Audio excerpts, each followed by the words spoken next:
Bonsoir tout le monde. Dans cette séance, on va essayer de répondre aux exercices de test et vos connaissances semestre 1.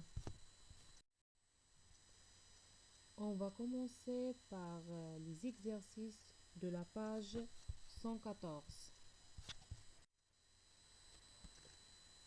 Donc on va commencer par l'exercice numéro 1, page 114.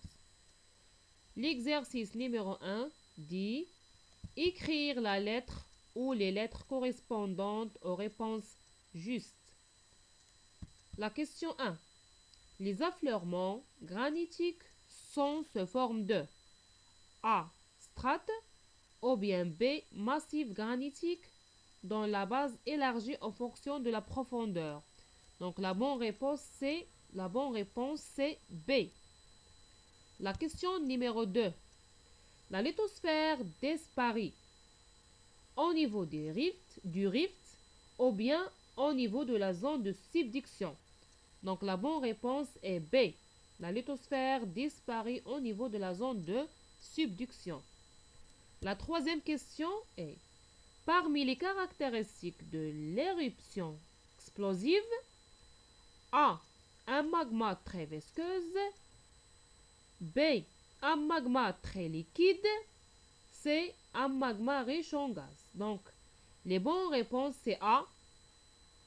Un magma très visqueux et c'est un magma très riche en gaz.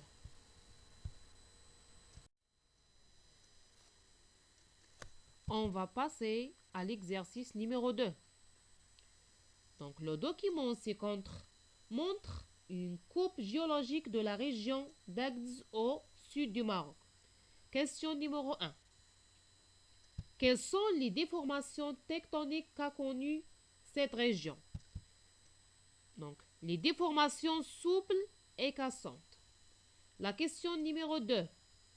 Quelle est la nature des déformations P1, P2, F? Justifiez votre réponse. Donc pour P1, c'est un pli synclinal car les flancs se rapprochent vers le haut et la couche la plus ancienne se trouve au milieu. Donc P1 est égal P2, pli inclinal car les flancs se rapprochent vers le bas et la couche la plus ancienne se trouve au milieu. F, faille verticale car le rejet horizontal est nul et la surface de la faille est verticale. Donc la troisième question. Déduire la nature des contraintes tectoniques qu'a connues cette région au niveau de P1 et P2. Donc les contraintes qu'a connues cette région sont compressives au niveau des plaies 1, P1 et P2. Donc on passe à la troisième exercice. Donc les figures A et B présentent la vitesse de propagation des ondes sismiques aux profondeurs sur les océans et sur les continents. La question numéro 1. À l'aide de la figure 1, décrire ce qui se passe aux ondes S à 30 km de profondeur. Donc à 30 km de profondeur, la vitesse de propagation des ondes s'accélère rapidement et passe de 3,5 km sur seconde, 5 km sur seconde. Question numéro 2. Expliquez ces différences, variations brutales. Donc le changement brutal de la vitesse est dû au fait que le milieu interne change d'état physique et densité.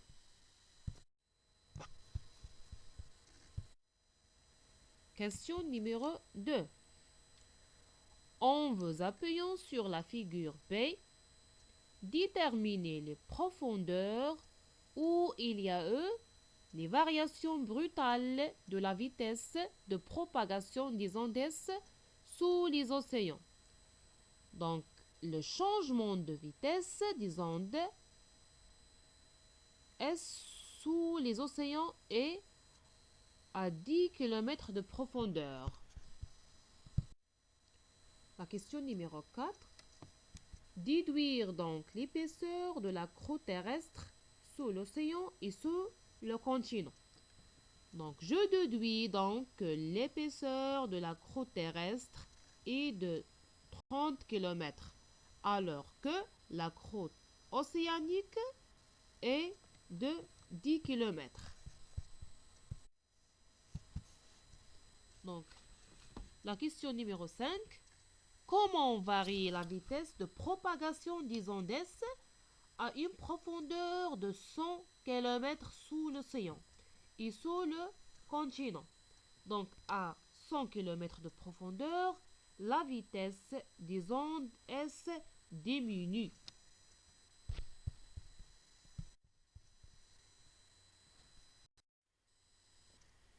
La question numéro 6. Déduire le nom des couches terrestres A, B, C à partir de la propagation des ondes S et du document 2. Donc, les couches terrestres A et la couche terrestre B et le manteau supérieur C et le manteau moyen. L'exercice numéro 4. Donc, la réponse numéro 1, c'est les roches anciennes de plus de 2 milliards d'ans de part de l'autre des deux continents. L'exercice numéro 2, on veut basant sur le document 2 à comparer l'âge de basalte dans toutes les ans du forage ayant le même symbole X exprès. Donc l'âge de basalte dans tous les forages de même numéro des deux côtés de rive et de même âge. Donc B, que conclut de cette comparaison? Donc je conclus que le basalte se forme de la même façon du côté de la dorsale médio-océanique.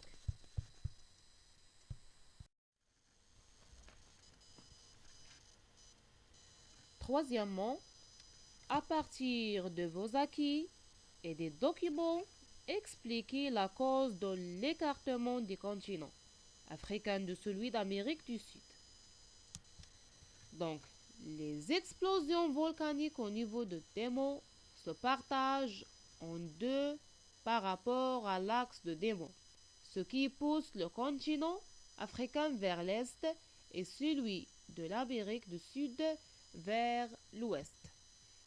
Quatrièmement, sachant que l'âge du basalte au point 2 est de 10 millions d'ans et qu'il se trouve à 200 km du riff, calculez la vitesse du déplacement du basalte en centimètres par an. Donc la vitesse du déplacement du basalte en centimètres par an est égale à 2 centimètres par an. Déduire donc la vitesse d'éloignement des deux continents d'Afrique et d'Amérique du Sud. Donc la vitesse d'éloignement des deux continents est 4 cm par an.